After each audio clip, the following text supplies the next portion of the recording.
ನಿಮ್ಗೆ ಏನಾದ್ರು ಕಾಳಜಿ ಇದ್ರೆ, ಯೋಗ್ಯತೆ ಇದ್ರೆ, ನೆನ್ನೆ ಹೇಳಿದಿರಲ್ವೇ ಕುಮಾರಸ್ವಾಮಿ ಅವರು ಮಾಡಿದ್ದು ಅಂತ.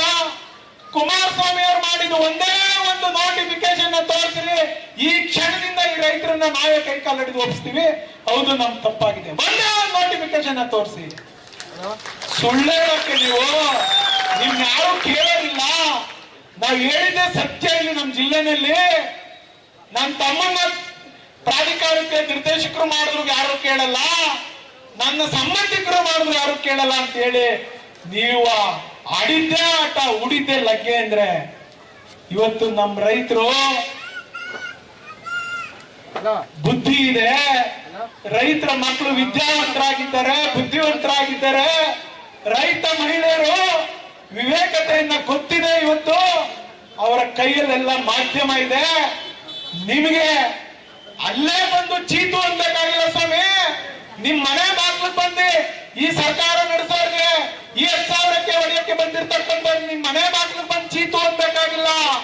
ನಿಮ್ ಮನೆ ಬಾಗ್ಲಿಗೆ ಬಂದು ಪರ್ಕೆನ ಚಪ್ಪಲಿನ ಹಿಡ್ಕೊಂಡು ತೋರಿಸ್ಬೇಕಾಗಿಲ್ಲ. ಇವತ್ತು ನಮ್ಮ ಜನ ಕೈಲಿ ಮೊಬೈಲ್ ಅಲ್ಲಿ ಇವತ್ತಿದೆ. ಯಾವ ನಿಮ್ಮ ಅಧಿಕಾರಿಗಳಿಗೆ, ಯಾವ ನಿಮ್ಮ ಪೊಲೀಸ್ಗಿರಿಗೆ, ಯಾವ ನಿಮ್ಮ ಪಟಾಣಂಗಳಿಗೆ ಇವತ್ತು ಪ್ರತಿಯೊಬ್ಬ ಮಹಿಳೆಯ, ಮಕ್ಕಳ, ರೈತರ ಇಡೀ ಶಾಪ ನಿಮಗೆ ತಟ್ತಾ ಇದೆ ಅಂತ ನೀವು ಅರಿಬೇಡಿ. ಅವತ್ತು ಯೋಜನೆ ಮಾಡಿದ್ದು ಕುಮಾರಸ್ವಾಮಿ ಅವರು 5 ಕಡೆ ಟೌನ್ಶಿಪ್ ಮಾಡಬೇಕು ಅಂತ. ಇವತ್ತೇನು ಹೋರಾಟ ಮಾಡ್ತಿದ್ದೀರಲ್ಲ, ಟೌನ್ಶಿಪ್ ಬೇಕು ಅಂತ ಮಹನೀಯರೇ, ಈ ಭಾಗದ ಮಹಾನ್ ಭಾವರು ಬಹಳಷ್ಟು ಜನ ಇದ್ದಾರೆ. ರಾಮಣ್ಣರೇ, ಸೀನಪ್ಪನವರೇ, ಪ್ರಕಾಶ್ ಇಲ್ಲೇ ಇದ್ದಾರೆ, ಕೇಳಿ. ಅವತ್ತು ಈ ಹೋರಾಟವನ್ನ ಅವತ್ತು ಕುಮಾರಸ್ವಾಮಿ ಅವರು ಮಾಡ್ಲಿಕ್ಕೆ ಹೊರಟಂತ ಈ ಟೌನ್ಶಿಪ್ ಅನ್ನ ಕೋರ್ಟ್ ಕಳಿಸ್ತಾರೆ. ಯಾರು ಸ್ವಾಮಿ? ಡಿ ಕೆ ಶಿವಕುಮಾರ್ ಸಾಹೇಬ್ರೆ.